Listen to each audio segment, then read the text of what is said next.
نحمده ونصلي على رسوله الكريم أما بعد فأعوذ بالله من الشيطان الرجيم بسم الله الرحمن الرحيم رب اشرح لي صدري ويسر لي أمري واحلل عقدة من لساني يفقه قولي رب زدني علما اللهم ربنا زدنا علما اللهم أرنا الحق حقا وارزقنا اتباعه وأرنا الباطل باطلا وارزقنا اجتنابه اللهم ألهمني رشدي وأعيذني من شر نفسي آمین یا رب العالمین۔ آج کل قرآن کا لیسن بہت ایزی ہے کیونکہ اس میں اتنی زیادہ تفسیری باتیں نہیں ہیں اور آیات کو ہم نے سمجھنا ہے تو لفظوں کو دھیان سے۔ وَلَقَدْ واو اور لقد البتہ تحقیق اخذناہم اخذ کا مطلب ہوتا ہے پکڑنا، اخذ پکڑ لیا، نہ ہم نے، ہم انہیں، بالعذابی ساتھ عذاب کے، فما پسنا استکانو انہوں نے عاجزی کی، یا ہو گئے یا وہ رک گئے۔ اچھا استکانو کے دو روٹ پر بتائے جاتے ہیں، کاف نون واو، کانا یکونو سے، کاف واو نون، اور ایک یہ بتایا جاتا ہے کہ سین کاف نون، یعنی ایک کا مطلب ہوا کہ ہونا، کانا یا کونوں کا مطلب ہوتا ہے ہونا، اور سین کاف نون کا کیا مطلب ہوگا؟ رک جانا، ٹھیک ہے، ہو جانا، رک جانا۔ تو اس سے فمستکانو نہیں وہ رکے یا نہیں انہوں نے عاجزی اختیار کی، لربہم اپنے رب کے لیے، لی کے لیے، مرکب جاری آپ نے پڑھا ہوگا، اس میں آپ نے لام بھی پڑھا ہوگا، تو دیکھیے لام کے آنے کی وجہ سے ربی جو ہے وہ کیا ہو گیا؟ مجرور ہے، ورنہ ربہم ہو سکتا تھا، ربہم، تو ربہم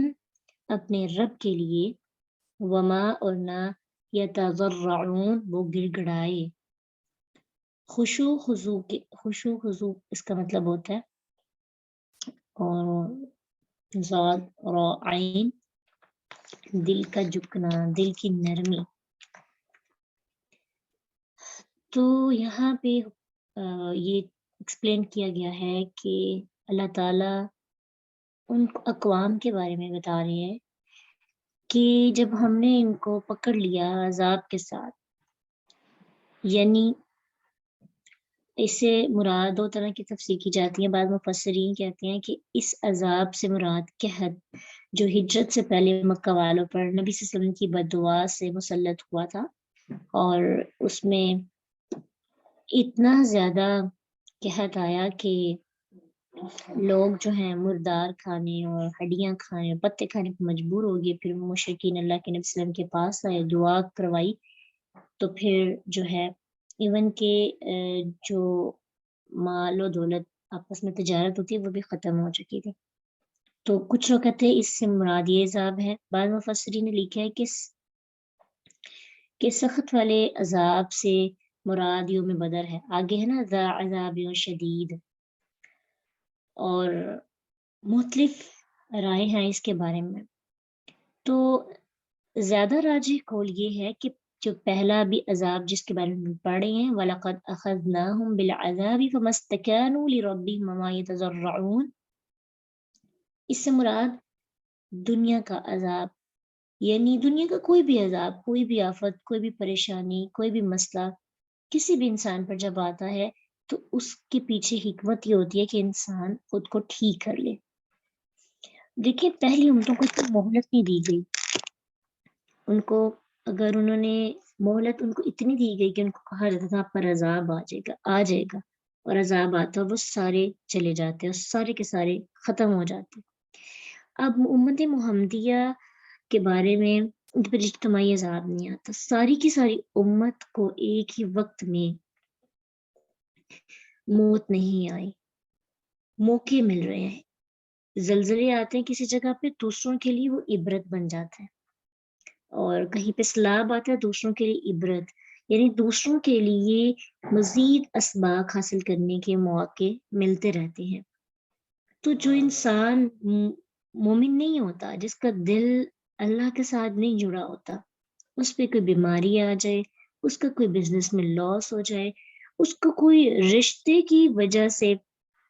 یا لوگوں کی وجہ سے کوئی مسائل آئے، تو وہ کیا کرتا ہے؟ وہ اپنے آپ کو ٹھیک نہیں کرتا۔ مومن بندہ جو نہیں نہ ہوتا، وہ ٹوٹنے کے بعد بھی صحیح نہیں ہوتا۔ وہ ٹوٹ بھی جائے، کتنے لوگ دھوکا دیتے ہیں، کتنے لوگ ہمارے لیے آزمائش بنتے ہیں، لیکن ان لوگوں کے ہمیں تکلیف پہنچانے کے بعد بھی، یا اللہ کی طرف سے کوئی آزمائش آ جانے کے بعد بھی ہم عاجز نہ ہوں، اللہ کے سامنے نہ گڑ گڑائیں، تو یہ دل مومن ہے۔ مومن کا دل، مومن کے لیے اللہ کی طرف سے آنے والی تکلیف بھی اس کے لیے رحمت ہوتی ہے، وہ اللہ کے سامنے اور جھک جاتا ہے، لیکن اللہ کے نافرمانوں کے لیے تکلیف ان کے دلوں کو مزید سخت کر دیتی ہے، اور کیونکہ وہ پھر اللہ سے شکوہ کرنے لگتے ہیں کہ میرے ساتھ ہی ایسا ہو رہا ہے، میرے ساتھ ہی مسائل چل رہے ہیں۔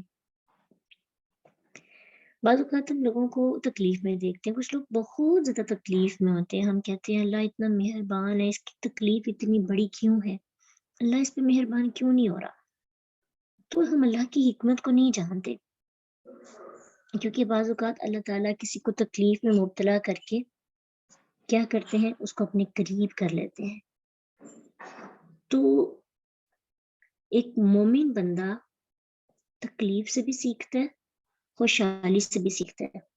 لیکن نافرمان بندہ تکلیف دور ہونے کے بعد پہلی روش پہ آ جاتا ہے، جیسے بنی اسرائیل کرتے رہے، موسیٰ علیہ السلام سے کہتے اے موسیٰ یہ دعا کرے اپنے رب سے، موسیٰ علیہ السلام دعا کرتے، دوبارہ سے وہ غلطیاں کرنا شروع کر دیتے، ایک بار نہیں کئی بار انہوں نے ایسے کیا۔ مشرکین مکہ بھی مشکل آتی اللہ کو پکارتے، مشکل جاتی کہتے یہ تو ہمارے بتوں نے، ہمارے پیشواؤں نے، یا ہمارے جو خدایا ہیں انہوں نے کیا ہے۔ تو انسان بہت ناشکرا ہے، اللہ تعالیٰ کو استعمال کرتا ہے، لیکن اللہ انسان کو ڈھیل دے رہا ہے نا، تو آخرت میں دیکھیے پکڑ کتنی سخت ہوگی۔ آپ سوچیں ایک بندہ بار بار آپ کی بات ہی نہیں مانتا، انکار کرتا جا رہا ہے، آپ اس کو کچھ نہیں کہتے، لیکن آپ کے دل کی کیا کیفیت ہوگی اس کے بارے میں، یعنی آپ کا دل اس کے بارے میں کیا خیال رکھتا ہوگا؟ وقت آلے پھر اس کو بتاؤں۔ اس طرح ہم سوچتے ہیں، ہمارے اندر غصہ بڑھ جاتا ہے، محبت ختم ہونا شروع ہو جاتی ہے۔ تو اللہ اپنے بندوں سے بہت پیار کرتا ہے، لیکن انصاف کا دن وہ مالک یوم الدین ہے، وہ انصاف کے دن کا مالک ہے، وہ بدلے کے دن کا مالک ہے، اس کو یوم الدین اس لیے کیا وہ بدلہ دے گا ہر ایک کو اس کی کوشش کے مطابق۔ اس لیے ہمیں ہماری زندگی میں آتی ہے نا آزمائشیں، کوئی ایسا بندہ آپ میں سے ہو جو کہے کہ میری زندگی میں کبھی کوئی تکلیف نہیں، یا اتنا کہہ دے ایک پورا ہفتہ میں نے بڑی خوشی سے گزارا، کوئی تکلیف نہیں آئی، ہے کوئی؟ اس کو ہم مبارکباد دے سکتے ہیں کہ اس کی زندگی کتنی پیاری ہے کہ اس کو کوئی تکلیف ہی نہیں آتی۔ آزمائشیں، تکلیفیں، مصیبتیں کنٹینیوسلی ہمارے ساتھ چلتی رہتی ہیں، دن میں کتنی دفعہ ہم پریشان ہوتے ہیں پھر ٹھیک ہو جاتے ہیں۔ تو ان سب کو کیا کس پوائنٹ آف ویو سے ہم نے دیکھنا ہے؟ ہاں روحانی بھی ہوتی ہیں، وہی تو تکلیفیں ضروری نہیں ہے، تکلیف جب بھی نام لے، اب مجھے لگتا ہے جسمانی تکلیفیں کم ہی ہوتی ہیں، ہوتی تو ہیں لیکن اس سے زیادہ تکلیفیں روحانی ہوتی ہیں، مثلاً مینٹلی طور پر ہم ڈسٹرب ہو جاتے ہیں، اینگزائٹی میں چلے جاتے ہیں، اتنی زیادہ ٹینشنز، پریشانیاں، ٹینشن بہت لیتے ہیں، توکل کی کمی ہے، کچھ تکلیفیں ہمیں خود اپنے پر سوار کی ہوتی ہیں۔ تو ہم نے اپنے دماغ کو، اپنی سوچ کو خود ٹھیک کرنا ہے۔ جو بندہ اللہ تعالیٰ کی کتاب کے ساتھ جڑا ہوتا ہے نا، وہ کبھی مایوس نہیں ہو سکتا، اس کا توکل کم نہیں ہو سکتا، وقتی طور پہ ہوتا ہے لیکن پھر اگلے دن ڈوز مل جاتی ہے اور وہ بھی ایکٹیو ہو جاتا ہے۔ انگزائٹی میں جانے والے وہ لوگ ہیں جو پریشان ہو لیکن ان کے پاس قرآن نہ ہو تو پھر اور چلے جاتے ہیں، عاجز نہیں ہوتے، گر گڑاتے نہیں اللہ کے سامنے۔ لیکن اللہ کو جاننے والے لوگ جانتے ہیں کہ اللہ نے یہ تکلیف کیوں لائی، تاکہ وہ اپنے رب کے قریب ہو۔ اللہ کی ادا بہت خوبصورت ہے اور یہ مجھے بہت پسند ہے کہ اللہ تعالیٰ جب ہمیں دیکھتے ہیں کہ ہم لوگ تھوڑے سے ہماری نمازوں میں خشوع کم ہو گیا یا ہمارے کاموں کے اندر وہ چستی نہیں ہے، اللہ تعالیٰ چھوٹی سی ایک ضرب ہمیں لگواتے ہیں بندوں کے ذریعے، انسانوں کے ذریعے، یا پھر ویسے ہی کسی نہ کسی طرح آتی ہے۔ خوشبو اختیار کرتے تو ہمیں اندازہ ہو جاتا ہے یہ تو رب کی طرف سے آئی ہے۔ میری نماز میں کمی تھی، میرے اخلاص میں کمی آ گئی تھی، یہ اللہ کی اتنی بڑی نعمت ہے ہمیں اندازہ ہی نہیں ہے۔ تو بظاہر وہ تکلیف ہوتی ہے لیکن اندرونی وہ نعمت ہوتی ہے، بہت بڑی نعمت ہوتی ہے کہ اللہ نے ہمیں واپس۔ کتنے لوگ ہیں اس دنیا کے اندر جن کو اللہ دیتا ہی جا رہا ہے، دیتا ہی جا رہا ہے، دیتا ہی جا رہا ہے، کبھی ان سے کسی نے حساب نہیں لیا۔ کتنے ہی لوگوں کتنی آسائشوں کی زندگی گزار رہے ہیں، کیا وہ یہ جانتے ہیں کہ ان کو یہ آسائشیں ہمیشہ کے لیے ملیں گی، آخری زندگی میں بھی؟ نہیں پتا۔ کیا وہ اللہ کے ساتھ جڑے ہوئے ہیں، اللہ کے ساتھ کنیکٹڈ ہیں؟ بہت کم لوگ ہیں ایسے جو آسائشوں کے باوجود بھی رب العالمین کو نہیں بولتے، عاجز ہو جاتے ہیں۔ ان کے اوپر تکلیف آئے تب بھی عاجز، اور ان کے اوپر آزمائش آئے تب بھی عاجز۔ اللہ ہمیں ایسے لوگوں میں شامل کرے۔ حتیٰ یہاں تک کہ اذا جب فتحنا، فتح یفتح کا مطلب ہوتا ہے کھولنا، مفتوح مفتاح چابی کس لیے کہتے ہیں، کھولا جاتا ہے اس سے۔ فتح کھول دیا، نہ ہم نے علیہم ان پر بابن دروازہ، ذا عذاب شدید سخت عذاب والا، اذا یکا یک اچانک ہم وہ فیہ اسے مبلسون مایوس ہونے والے تھے۔ بالی لام سین اس کا مطلب ہوتا ہے مایوس ہونا۔ ابلیس کو بھی ابلیس اس لیے کہا جاتا ہے کیونکہ وہ مایوس ہو گیا تھا نا کہ اس کی بادشاہت چلی جائے گی، اس کو جو ہے جو مقام رتبہ ملے آدم علیہ السلام کی وجہ سے خطرے میں پڑ جائے گا۔ تو آج اس کی کیا حالت ہے، پھٹکار اس پہ پڑتی ہے جب بھی ہم اعوذ باللہ پڑھتے ہیں۔ تو اب اس آیت میں جو عذاب ہے اس سے مراد موت یا پھر قبر کا عذاب یا پھر جہنم کا عذاب، قیامت کے دن کی گھڑیاں، کہ جب اس پر دروازہ کھولا جاتا ہے سخت عذاب کا تو پھر وہ مایوس ہو جاتے ہیں، سرے خم تسلیم کر لیتے ہیں، اور ان کی اس وقت ساری امیدیں ختم ہو جاتی ہیں، پھر ان کے پاس کوئی چارہ نہیں رہتا، تب عاجز ہوتے ہیں، اور تب کی عاجزی کا کوئی فائدہ ہی نہیں ہوتا۔ عاجزی کا فائدہ تو تب ہوتا ہے جب اللہ تعالیٰ نے زندگی دی ہے، جب زندگی ختم ہونے لگے۔ کتنے ہی لوگ ہیں جنہوں نے آخری مومنٹ میں ایمان لانے کی کوشش کی، کیا ان کی کوشش فرعون نے کلمہ پڑھا، اس کا کلمہ اس کے لیے فائدہ مند نہیں تھا۔ موت کو سامنے دیکھ کر جو بندہ توبہ کرتا اس کی توبہ نہیں قبول ہوتی، توبہ اس کی قبول ہوتی ہے جو اپنی زندگی کے اندر توبہ کرتا ہے، موت کے سامنے نہیں۔ اور کچھ لوگوں کے اندر یہی ہوتا ہے کہ جب تک ان کا پورا نقصان نہ ہو جائے انہیں احساس ہی نہیں ہوتا، ان کو سمجھاتے رہو، ان کے اندر ایک اکڑ سی ہوتی ہے کہ وہ عاجز ہی نہیں ہوتے۔ اسے سورہ روم آیت 1-2 میں اللہ سبحانہ تعالیٰ فرماتے ہیں وَيَوْمَ تَقُومُ السَّاعَةُ يُبْلِسُ الْمُجْرِمُونَ جس دن قیامت قائم ہوگی مجرم نا امید ہو جائیں گے کہ اب تو میرا کوئی ساتھ نہیں دے گا، اب تو میرا کوئی چارہ ہی نہیں ہے، میں کدھر جاؤں، کچھ بھی نہیں ان کے پاس ہوگا جس سے وہ اپنے آپ کو چھڑا سکیں۔ وَهُوَ الَّذِي، اور وہی ہے جس نے انشأ پیدا کیے لکم تمہارے لیے السمع کان والابصار اور آنکھیں والافئدہ اور دل، قلیلا ما تشکرون کتنا کم ہے، کتنا تھوڑا ہے تم شکر ادا کرتے ہو۔ اللہ نے کان بھی دیے، آنکھیں بھی دی، دل بھی دی، یہ کتنی بڑی نعمتیں ہیں تینوں۔ یہ نہ ہو، اگر فزیکلی ہوں بھی لیکن ان کا سافٹ ویئر ہی نہ ہو، سافٹ ویئر ڈیلیٹ ہو جائے،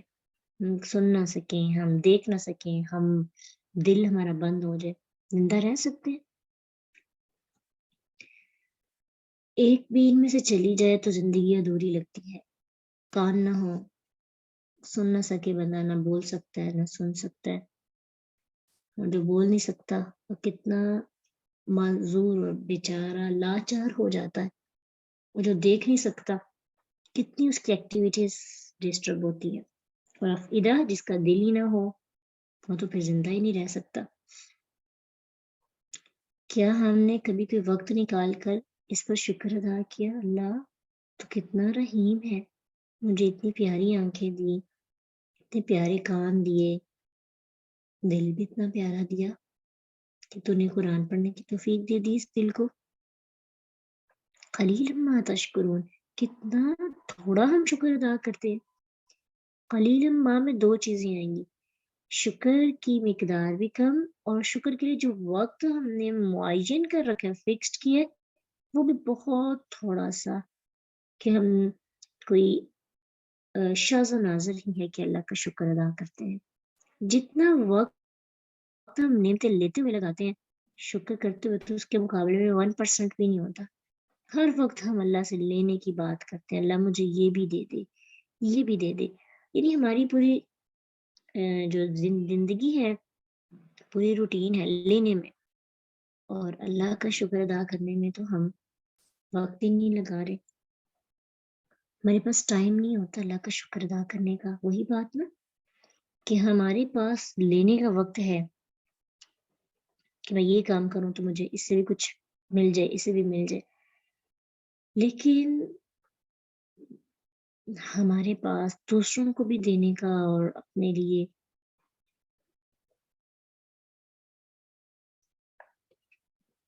اللہ کا شکر ادا کرنے کا بھی وقت نہیں ہے۔ وَهُوَ الَّذِي، اور وہی ہے جس نے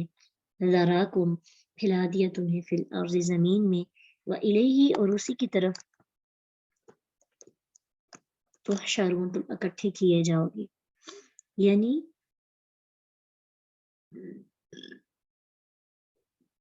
اللہ تعالیٰ کے وحدہ لا شریک ہونے کی جو دوسری دلیل ہے، پہلی دلیل تو کان، آنکھیں اور ہمارا دل، دوسری دلیل کہ جس قیامت کی، کہ جس نے تمہیں بچھایا اس دنیا میں، بکھیرا، تب تمہیں اکٹھا بھی کرے گا۔ جیسے ہم چھت پر گندم وغیرہ بکھیرتے ہیں اور پھر اس کو اکٹھی کرتے ہیں نا، تو اسی طرح ہم بھی بیج ہے، اللہ تعالیٰ نے ہمیں دنیا کے اندر بکھیر دیا، اور پھر اللہ خود ہی اس دنیا، اس آسمان اور زمین کو لپیٹے گا اور ہمیں اپنے سامنے لا کے کھڑا کر دے گا۔ اس دن اکیلے ہی اللہ کے سامنے آنا پڑے گا، کوئی ہمارے ساتھ نہیں ہوگا۔ وَهُوَ الَّذِي، اور وہی ہے اللہ، وہی ہے جو یحیی زندہ کرتا ہے، وَیُمِیت اور وہ موت دیتا ہے، وَلَهُ اور اسی کے لیے اختلاف آگے پیچھے آنا، لیلی والنہاری رات اور دن کا، افلا تعقلون کیا پھر تم عقل سے کام نہیں لیتے؟ اب اکٹھا کرنے کے بعد اللہ تعالیٰ نے ہمیں اکٹھا کرنے کا ذکر کیا اور پھر بتایا کہ وہ ساری کائنات کو اپنی مرضی سے چلاتا ہے، وہی زندگی دیتا ہے، وہی مارتا ہے، دن اور رات کا بدلنا اسی کی مرضی سے ہے،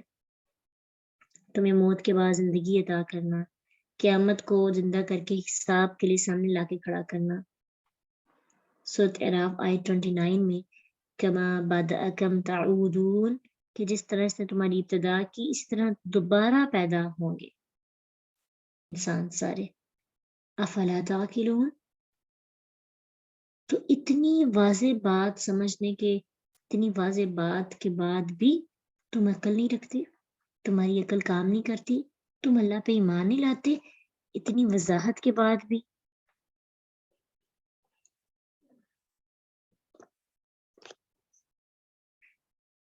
جی بالکل آپ ٹھیک کہہ رہی ہیں کہ اللہ تعالیٰ نے سب کچھ ہمیں دیا ہے، لیکن ہم ان کے مقاصد کو پورا نہ کریں تو نہ شکریہ ہے. شکر کے تو بہت سے درجے ہیں نا،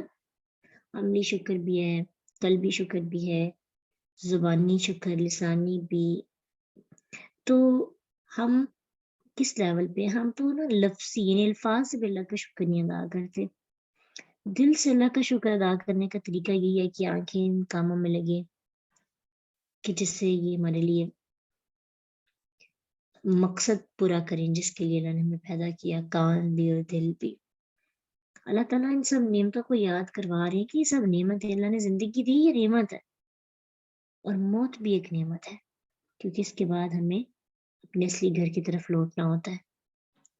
لیکن کچھ لوگ اتنا کچھ واضح ہونے کے باوجود بھی، ہم نے اپنی زندگی کے اندر بھی ایسے لوگ دیکھے ہوں گے، وہ ہماری زندگی میں کچھ لوگ ایسے ہوتے ہیں ان کو اتنے دلائل دیے جائیں، انہوں نے ٹھانی ہوتی ہے ہمیں نہیں ماننا، نہیں مانتے. یعنی ایک عام سا بندہ بھی ان دلائل کو دیکھ کر یا کسی کی باتوں حق میں جو دلائل ہوں وہ دیکھ کر اس کو تسلیم کر لیتے کہ یہ بندہ سچا، اور اسے گلے سے لگا لیتے. لیکن ساتھ رہنے والے قریبی لوگ پرسنالٹی کلیشز کی وجہ سے کسی کی سچائی کو ثابت ہی نہیں ہونے دیتے، ان کی عقل کام ہی نہیں کرتی. اسی طرح